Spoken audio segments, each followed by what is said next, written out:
I'm gonna run a little 8 of 64. Extreme on my 10980XE. See how some of the benchmarks work.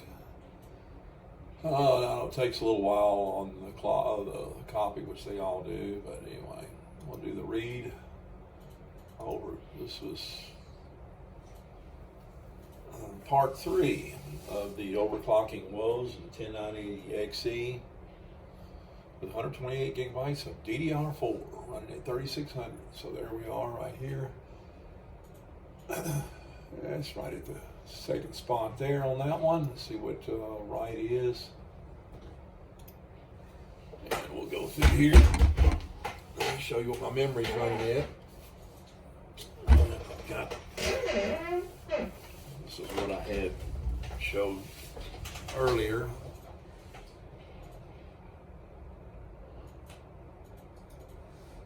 Wow, wait, this camera just, there we are. Go out and get you some. Good memory, tRFC. Yeah. Just the 3200 memory, 14, 14, 14, 34. Yeah, see, that's pretty good. There's my right. Do it again if you want to see it. Maybe I could have blocked the camera. Running the benchmark on my memory right, so I'm gonna do it again, see if it goes up and down or whatever. I don't know if I got the same. Might fluctuate a little bit. Yeah, 96, 794, top of the list, so good right. Now, copy will take a while. Let me just jump down here to latency, see what's going on. We'll go up and hit copy in a minute. I don't know, find out what my latency is on my 128 gigabytes DDR4, overclocked to 3600. The DRAM frequency, 57, wow, that's pretty good. And so those are really good DIMMs. That's the B die, Samsung B die. And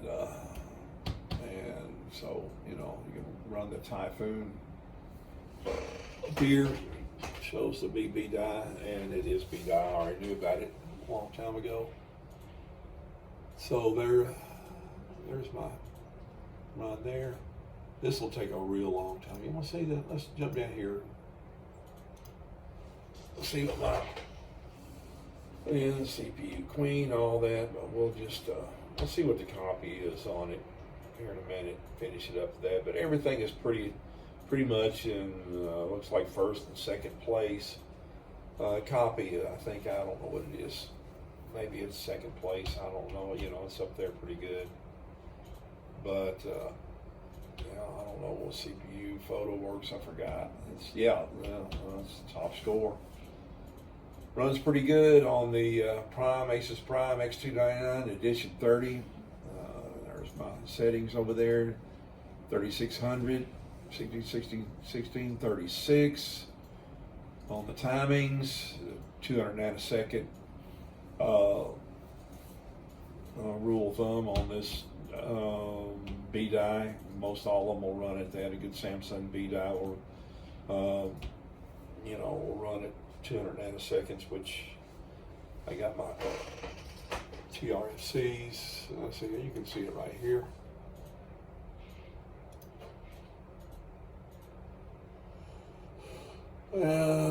Set at 360, which that's how you get your, pops it to 361 for some reason.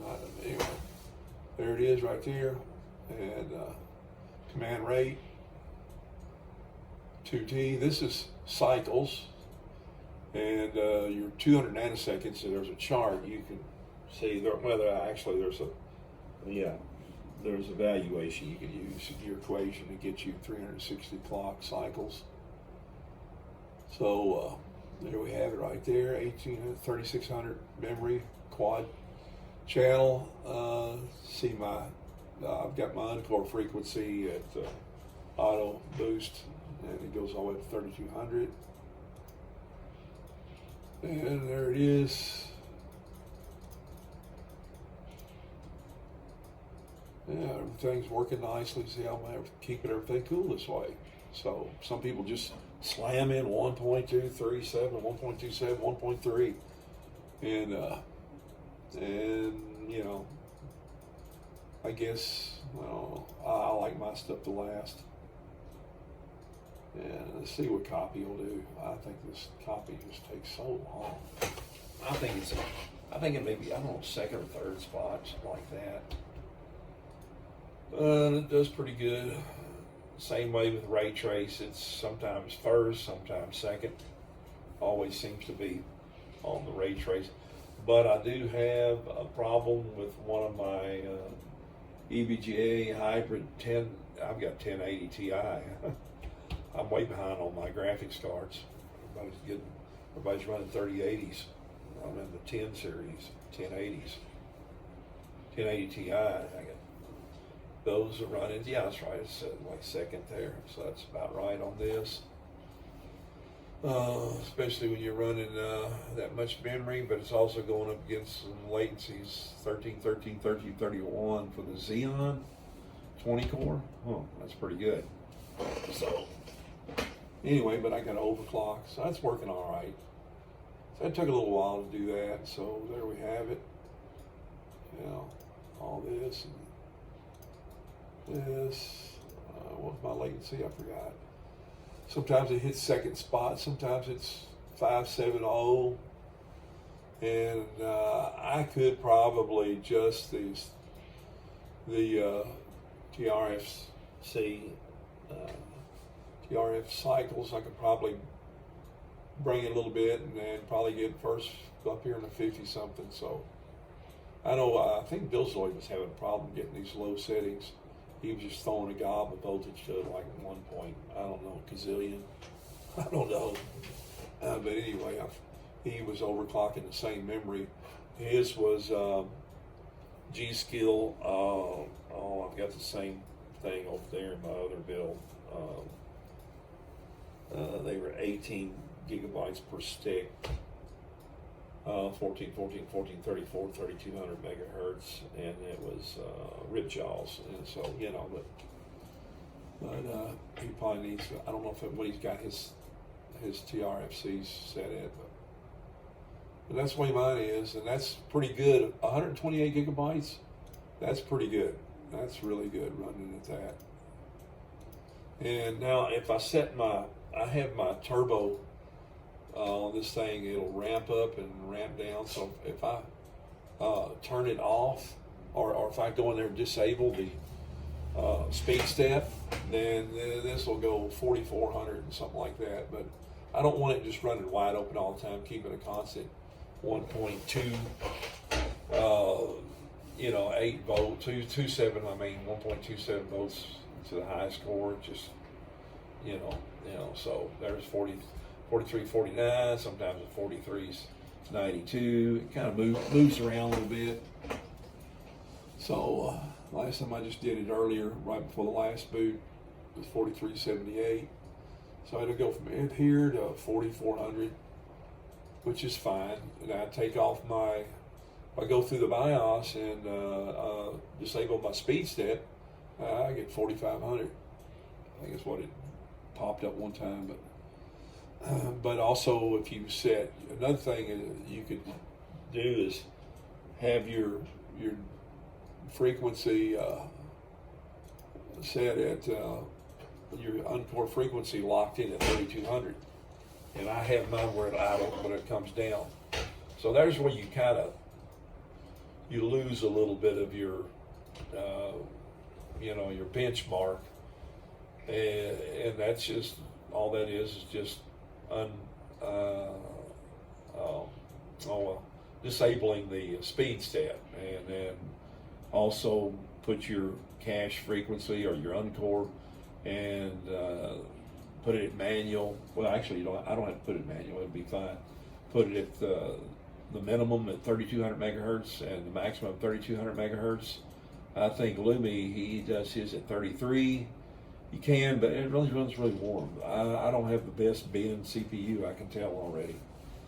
That's why I'm having so many, as what I said earlier, woes with my overclocking on this one. So I think if Intel send me another one, send me one that's, but then I bought this one straight off from Amazon. So, and Intel used to supply me with chips many years ago, and I kind of got out of it for a while and back into overclocking again, fooling around. AMD used to send me a tray of their CPUs, and so maybe I'll get back in the program. They'll start sending me, Intel start sending me some samples to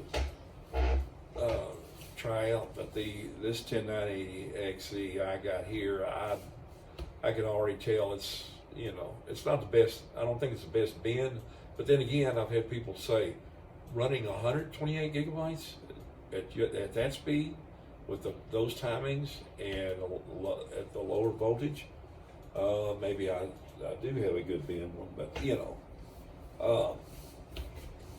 I like to put maximum amount of memory. Actually, this CPU can handle 256 gigabytes of DDR4, but 128 gigabytes is, and editing and maybe you know, rendering and stuff like that, that's plenty. If you want to do something else while that's going on, you can. But you know,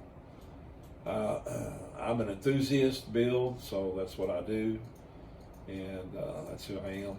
Everything I have is you know, it's an enthusiast. You know, so that's the same way with my farm equipment. You know, I have to have the model with the, you know, spec'd out the best that it can be, or I feel like I don't want to have something that's always, oh, I could have paid a little more, could have got this. So, you know, but I had this memory already. I had this 128 gigabytes of DDR4 3200 and put in there. So, you know, that's good. Oh yeah, Linpack, huh? I'm talking about a hot. Oh, this right here will heat it up. This will heat up the room. But anyway, so yeah.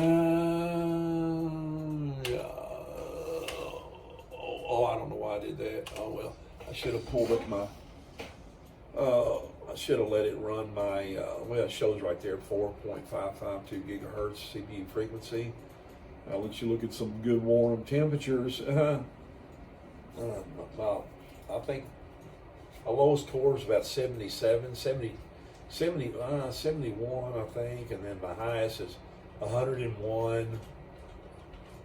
Oh, I don't want to sing it, but I may have to take off my water block and repaste it, because I've done a lot of benching and testing with this, and so I'm sure my paste maybe need to be replaced, and we'll see if this thing passes and fails or whatever. But it seems to pass every time. So don't run this all the time. This just really gets things. It really heats up your CPU. I don't like running it. If I had it running now, I'd hear a lot of comments down below. My good night, man. Your temps. Well, until you had one, you might not know, but they do run warm. 10980XEs do run warm, and hopefully the one coming out. Well, I just hear it coming down. So let's see if it passes. It'll pass. See, residual checks pass. End of test. And there you go. I think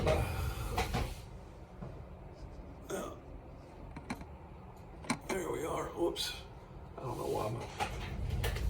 why my camera just said battery low. So there you have it.